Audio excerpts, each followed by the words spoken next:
Well, I started the company when I moved down to Mississippi after living in New York for 20 years. I needed a job, and I needed a job with flexibility.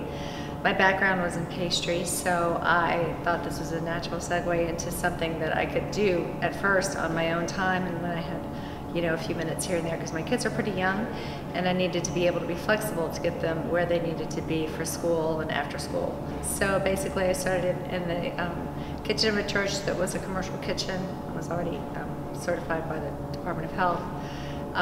We just did a few cases at a time, but we outgrew that within about 6 months, and then I had to find a new space, so we moved to our second location, which was an old restaurant that had a very small kitchen. So we used the kitchen for the baking and the mixing, and then we used the front of the house. We refurbished that to be our production area, and then part of that we used as packaging. So it was a lot bigger than the kitchen at the church, but it was still way too small. We outgrew that, and then we moved into this facility.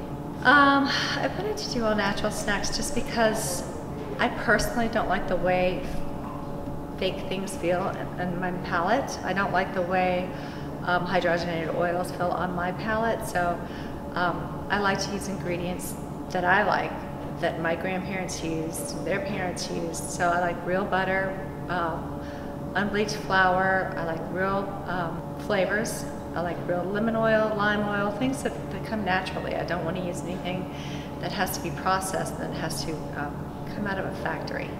As a mother, making all natural snacks is something that I've always wanted to do and that I've always have done.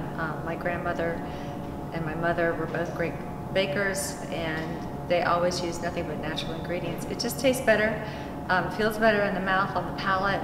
I don't like the way hydrogenated oils or synthetic products feel in my mouth, and if they feel that bad in my mouth, I can't imagine what they do to the insides, and I don't want those doing anything. I don't want those anywhere near my kids or anyone's kids. What is my favorite flavor? God, that's like asking me who is my favorite child. Pecan chocolate chip. I would never divulge that information. Brown butter. We have a lot of exciting things for the future. I'm not going to tell you everything, but our online shoppers will be able to find something new every quarter, hopefully, if we can get it together. I'm planning on doing a couple things for the last quarter, which will be October, November, December. We're going to have a couple of offerings in the brownie department and also something in the loaf cake department. Possibly a new cookie coming out. Possibly a new cracker coming out, and also we will have our Christmas decorating kits that'll be available online only and in some exclusive retailers.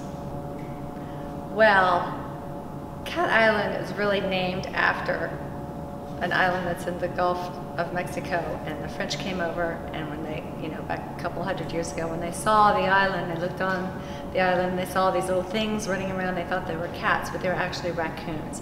So there is really no cats on Cat Island, and we have one cat who lives here at Cat Island Cookies, and his name is Toffee, and he's a stray, and we met him. He showed up when we showed up. When we moved in here, he kind of showed up and said, "I'm your new cat." So his name is Toffee, and he's, a cat about town.